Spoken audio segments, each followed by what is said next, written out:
What's up, people? I am one of your hosts, Phoenix. And I am your other host, Titan. And welcome to NTAT. Diablo 4 is finally here. Woo!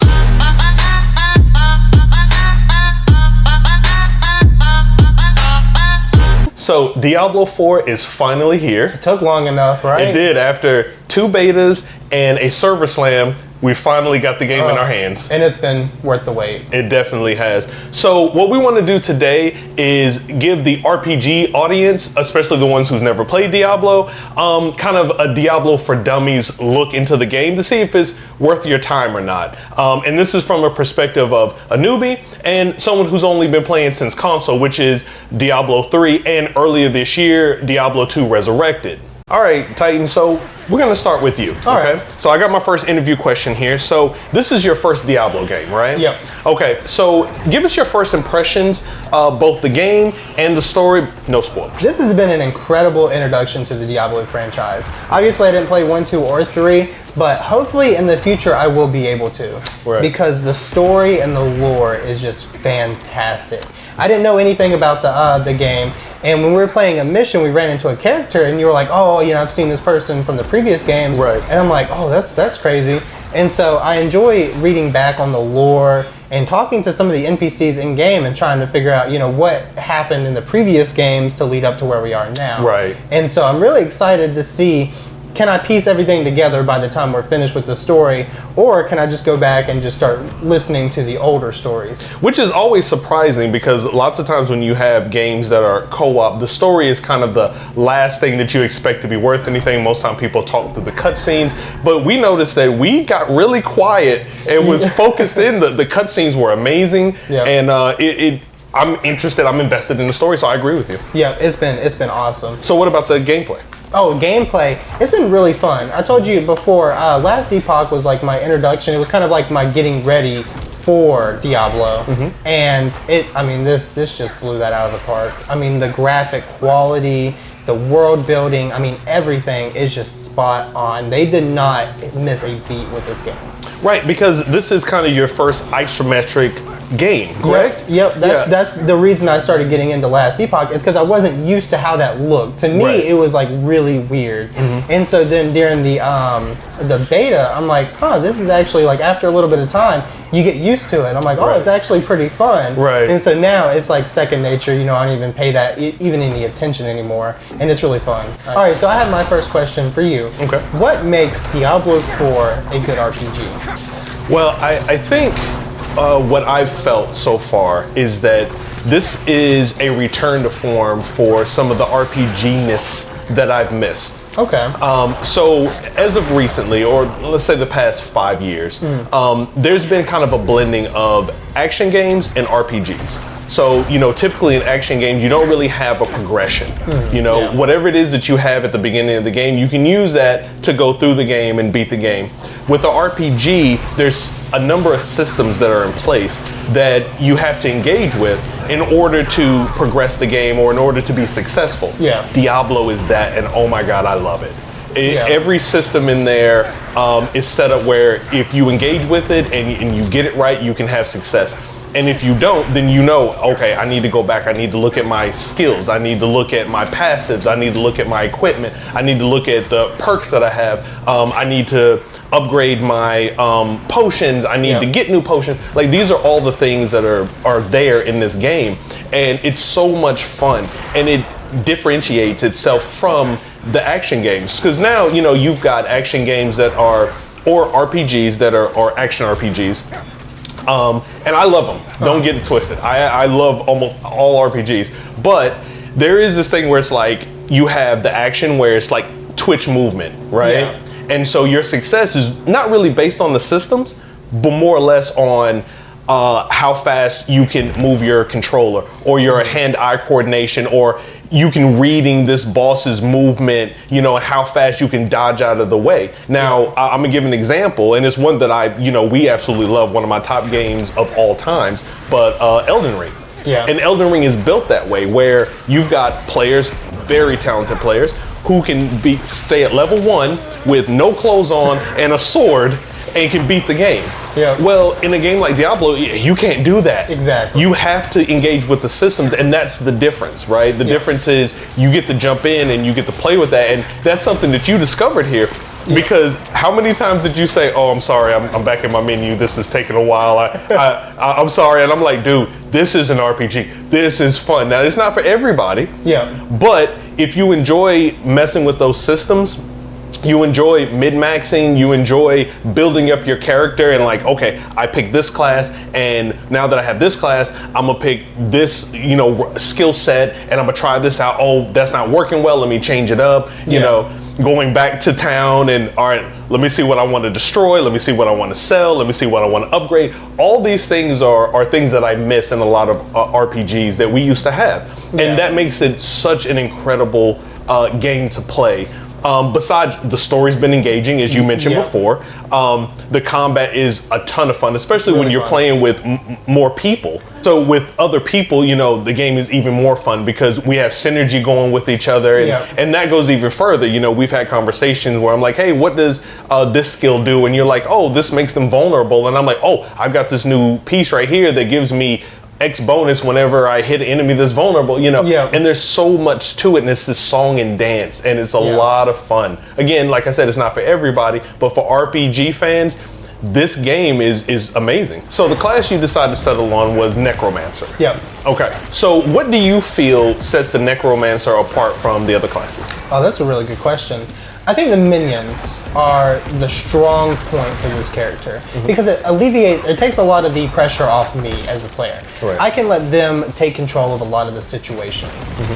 Being able to have up to 8 skeletons, my class currently has 7. So the 7 plus my golem is just incredible. It's like a full army that can go anywhere. Right. And that's what sets it apart, is that you never feel alone. So right now we play together a lot. But if I was to step into another world, or if you played by yourself, it would probably feel a lot emptier by yourself. And so with the skeletons, I feel like maybe it would add like a little bit of like extra help that you wouldn't have. Right. And that it sets it apart from everything else. Okay, so with all that said, what do you think is the pros and the cons of the Necromancer? So really the pros, as I said previously, is the minions. It is so helpful to have an army with you at all times. Right. So that directly leads into my cons, is that you have 6 abilities, and the minions and golem takes up 2 of those. Gotcha. So it really leaves a lot less that you can do with your character. There are so many different abilities that you can play with, but you're limited. So you have to really be precise in your build. And while it took half of the game that we've been playing for me to find something that I could see myself playing long term. Right. Everything else has been like short, like, oh, okay, let me do it for this battle, but then I'll change it for the next battle. Right. That gets old. It gets old when like every time you return to town, I'm like, okay, let me do this and change this. It got old. So sticking with one build is just really difficult with this character because two of your 6 abilities slots are already taken up, so that leaves very limited room for you to play with. And I think that's what you would call a good problem to have, right? Yeah. Because it's so many options, and your mind is kind of running as you're playing like, oh man, if I had this extra ability, I could do this, but then I have to get rid of that. How do I? And I think that's a hallmark of a good RPG. It's forcing you to choose, and you have so many options. And so, kind of going back to what I was talking about before when you asked me why I think this is a good RPG, that's another reason right there, is that there's so many, like as you're playing your mind, and you did it quite a few times, it's like, oh, if I use these together, oh, I can do that. Let's change my build and do this. And then you're like, oh, I could change that. And just imagine if you're someone who wants to play through with all the characters, how many different variations you could be playing this game for many years to come. Yeah, and even though it's a con, I could take both of them away. I don't have to use the skeleton. Right. I could literally just change them for any ability. But then you'll be missing them, right? Yeah. So it's a con, but I mean, like you said, it's a good problem to have. Right. Okay, so what could you say that the graphical style is between Diablo 4 and the rest of them? Well, Diablo 4 is kind of a return to form, so to speak. Diablo 1 and 2, and as I said earlier this year, I played Resurrected.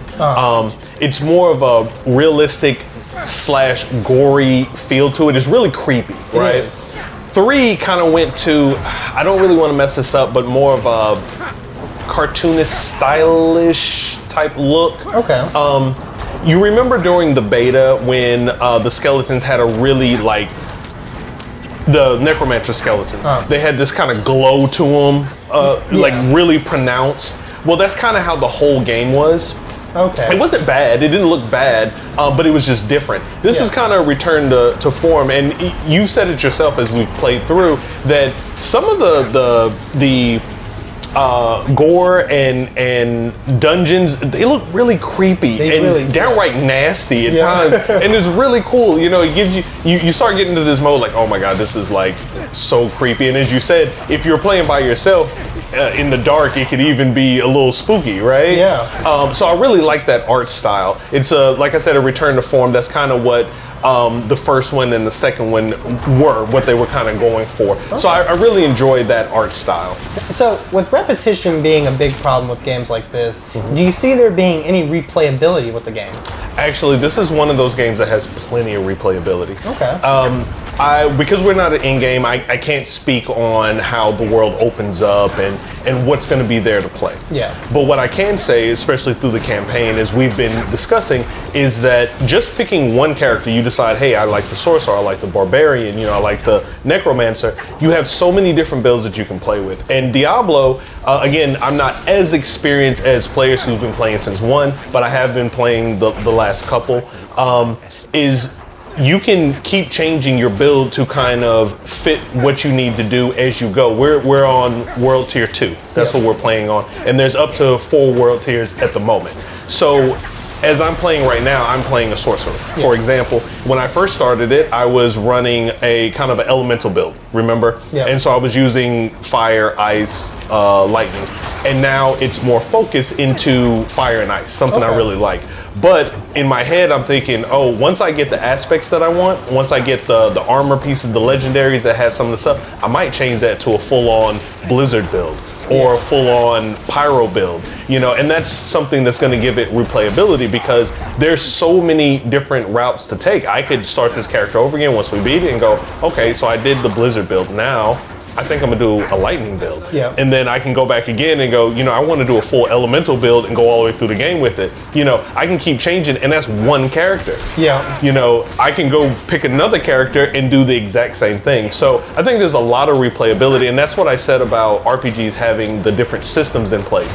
When you have all these choices, there's plenty of room to replay the game over and over again with a number of different differences that makes it feel fresh. Okay, that's really cool. So far, we're almost done with the campaign. If you could change one thing about the game, what would it be? Oh, okay. So I would probably change the armor mechanic. Okay. Wow, I really love the pieces of armor that we get because they are really strong and powerful. I feel like upgrading right now is really useless because I can spend a lot of time upgrading my armor and, you know, making it the best I can, and then one dungeon later it's outranked. And sometimes you lose really good abilities, sometimes it's just armor increase. But overall, like, I feel like I spent a lot of time upgrading and putting time into armor just for it to become useless later on. So maybe add some different ways to upgrade them that would stick for a long time. Now, I get that that defeats kind of the purpose of the game, of a looter game, is you're always wanting better loot.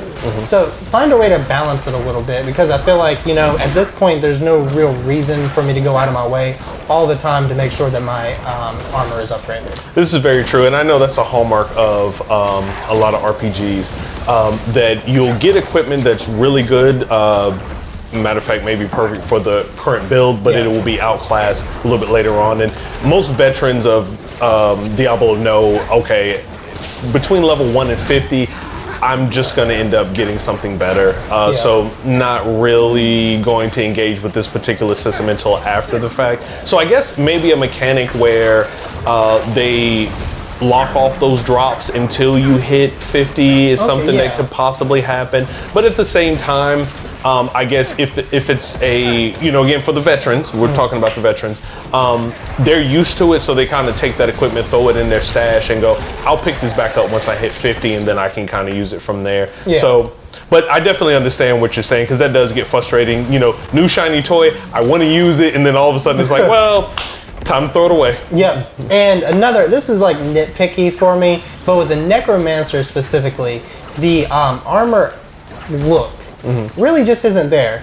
Like, I found a lot of really cool outfits that I enjoy wearing, but I can't change it often because, like, once I find one, I have to stick with that because it's like I get either repetitive or they're just really lame armor-looking pieces. Gotcha. So I wish they would, like, for mine specifically, because I know the sorcerer that you're playing has some really cool outfits. I love the capes, I mean, everything. And then mine, sometimes it's just like a choker and that's it. So I wish I had a little bit of better options. I got you there. So what do you think that you wish that other RPGs would take from Diablo 4?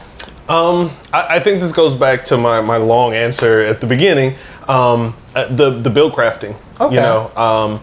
I think that I would like to see more RPGs separate themselves from the action games. Again, as I said, I do love action RPGs. Don't get it twisted. There's plenty that I absolutely love, but I would love to see more follow the route that Diablo takes, where I can engage with those systems, and that's how I become successful. As we've been talking this entire time about, let's take your Necromancer as an example. You're talking about, I can run with my minions, or I can take these off, and I can build this. Like, that's something that's exciting to me. Yeah. And when you engage with those systems, you know if you're going to be successful, because either it's working and you're killing, or you're not doing anything and you're like, this isn't working. But like I said, in a lot of the action RPG games nowadays, you don't really have to engage with those systems. They're there, and they're not even really all that prominent, to be honest. And then you can kind of skip over them. It's like, well, it's there, I don't use it. It's there, I don't use that. One of my favorite games so far this year is Hogwarts. Okay. Love Hogwarts. It's an action RPG, and it's a lot of fun. It's going to be up there in Game of the Year contender. I don't think it'll win, but I think it'll be up there. Yeah. That's one of the games where there's a lot of systems there, and some you can just skip over if you're good at, combat. It's like, I can dodge, I can throw this out. I don't have to use these other systems. Yeah. With Diablo, you don't use those systems, you will fail. Yeah. I agree with that. Yeah. So I'd like to see that, just to differentiate itself from the other games, so everything doesn't seem like it's the same type of game, right? You go pick up an action game and it has RPG elements. You go pick up an action RPG and you've got a bunch of action elements, and it's like, well, it's the same game. So that's something that I would really like to see more. Okay. So what are your thoughts about the future of this game or this franchise? I'm actually really excited to finish this story. So like I've said, I've been reading some of the lore. I've been kind of like getting into the world of Diablo, and it's been really enjoyable. So I'm excited to finish the story and see where it's leading to. Since I haven't played any of the other games, I'm kind of seeing, like, this will be my first time seeing how does a Diablo game end. Right. So I'm excited to see that. But I'm really worried about repetition after the game. So like we said, we're going to be trying out all different kinds of characters. Right. So we have multiple different classes to choose from. But like, what happens after we complete all of the different characters and that? Is this a game that I would return to way in the future? Maybe. But I'm not sure. I would have to see, how do I feel after I've done all this stuff? And I'm just kind of worried that maybe in the future it'll be so repetitive that I don't want to join it again. Gotcha. Understand that. Yep. So with this being, again, your first Diablo, so far, like I said, we're almost finished with the campaign. We still have the end game to get to and all the other things we may want to do. If you were to give it a score right now, what would it be? I would say I'll give this a 9 out of 10 for a beginning rating. Nice. It's been really enjoyable. All right. Well, you heard it there, folks. All right, so this will be our last question right here. What is your favorite class and why? So that's a tough one. Now, I have played with the Druid, the Necromancer, and the Sorcerer. Those are the three that I played. I don't have any experience with the Barbarian or the Rogue. Okay. So those are the three that I played with. Out of the three, I actually honestly love all three. Those are the ones that I was attracted to the most. Sorcerer is probably my favorite. And really? I've always loved spell slingers. Like, that's just my thing. Yeah. Any game that I play that has a mage in it, I'm gonna play at some point with the mage for sure.